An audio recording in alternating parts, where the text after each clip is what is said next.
Hi, my name is Bill Hooey, and I'm here in Hollywood, California at a major studio owned by a friend of mine. Anyway, I'm known for asking the biggest stars in the world funny and clever questions that they enjoy answering. We're in a position to supply you with a half-hour weekly show, and we think this could catch on worldwide. So this is my little demo tape. I hope you enjoy it, and I hope we can do business. Thank you very much.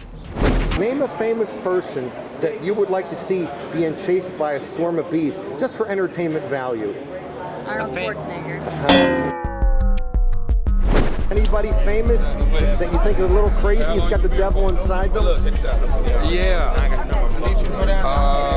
What's the gentleman I did? Yeah, Will Ferrell. He need an exorcism. He crazy as a vegetable. He got to have an exorcism. Something is in Will Ferrell. I did, 2 movies with him. I did, Old School, Starsky and Hutch. Man, I'm telling you, this guy, he need an exorcism. Will Ferrell, from the Archbishop Don Magic Wand, did an exorcism church. If you could wave a magic wand and have any famous person as your love slave for one night, who would you want? Sandra Bullock, but she's married now. So. Okay, but we can retroactively go on a Wayback Machine. Okay, now, if you could jump in a time machine, because you're a great film director, and go back in history, back in time, talk to any one person who ever lived, have a 1-hour conversation with him or her, who would you talk to? Probably Albert Einstein. This is Lillian Garcia from the WWE, and Lillian spelled with 1 L in the middle, am I right? That's right. Yeah, that's very Spanish, because 2 L's would be Lillian. Lillian. Yeah, now, where are you from originally? I grew up in Spain, and my parents are from Puerto Rico. Oh, okay. Very cool. Very cool. Now, you're the ring announcer Right. on a show called Raw, right? Right, Monday Night Raw on the USA Network. Now, how many fan letters do you get from guys in 1 week? You know, I get quite a lot, which is great. I mean, but that's what's nice is I get guys, but I also get the girls that are like, oh my God, you're so cool. I want to be just like you, that kind of thing. Tell me your name and what do you do? Hold on. I want to get a shot of your body first. Okay, tell me your name and what do you do? My name is Amy Paprika. I'm a television host. Oh, what show do you host? In the Cuts on DirecTV. On DirecTV? Yes. And now it's called In the Cuts? In the Cuts. Okay. Name a famous person that you would like to see being chased by a swarm of bees, just for the entertainment value. Wow. Paris Hilton. It is. I'm at an exclusive Hollywood party here, where all the beautiful people hang out.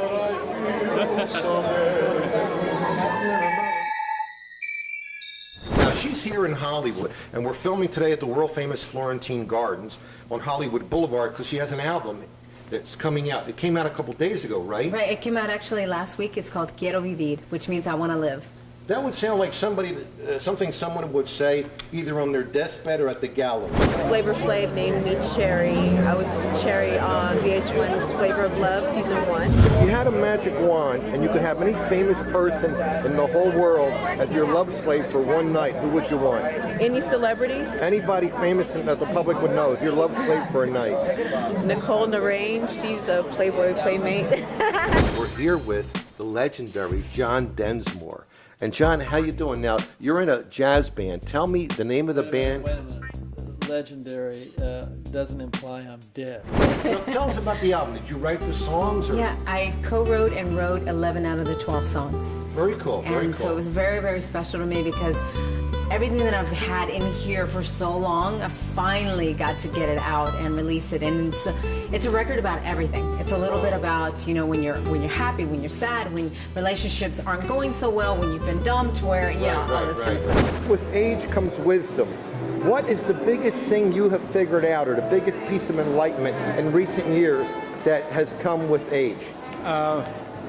That the mind is a muscle, and the more you use it, the more it stays vital. In the last couple of years, last 2 or 3 years, I've written 2 books, a children's book, a new novel, and I've just finished a screenplay, an animated screenplay. Oh, good.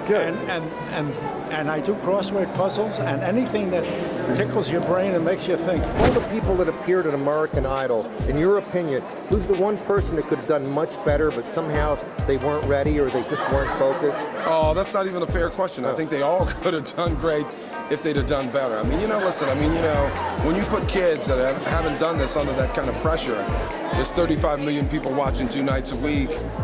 it's going to be tough, you know. Is there anyone that didn't get the votes that you personally thought they would have gotten? There's a lot of people. I mean, I thought Chris went out too early. I thought Tamara went out too early.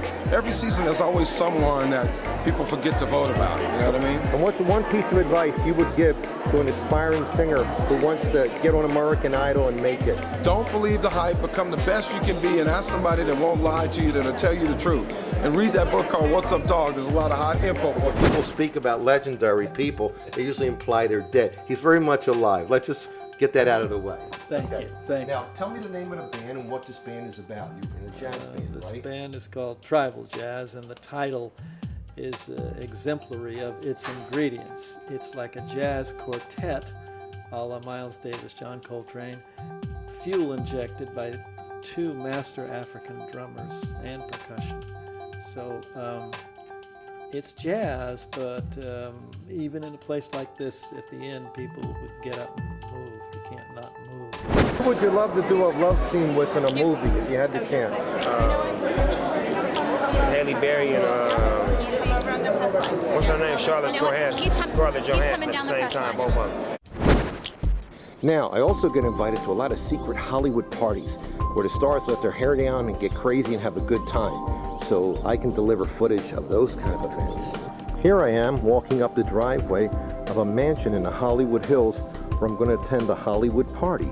And there's my buddy in front of the mansion, Tony Tarantino. Tony, if you had a magic wand, if I lent you one of my magic wands, and you could have any famous person in the whole world as a love slave for one night, who would you have?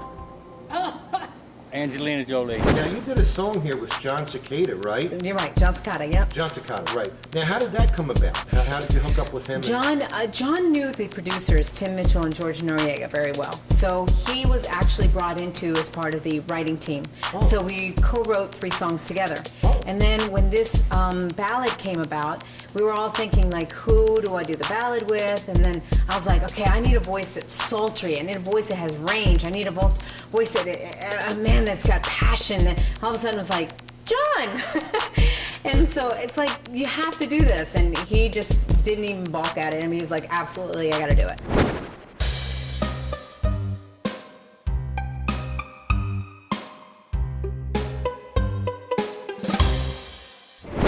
What's the message of your book in like a few words? The book is called Real Men Don't Apologize, and it's a kind of a tongue-in-cheek self-help book. It's for men.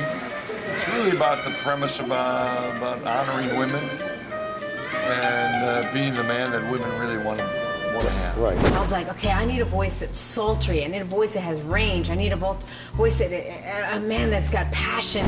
What is the biggest misconception that women have about men, that if they knew the reality, they wouldn't have so much grief with men? That men don't like to commit to anything without a deal. All of a sudden it was like, John! And so it's like, you have to do this. And he just didn't even balk at it. I mean, he was like, absolutely, I gotta do it. Wow. If they can present a good deal to a man, he'll commit.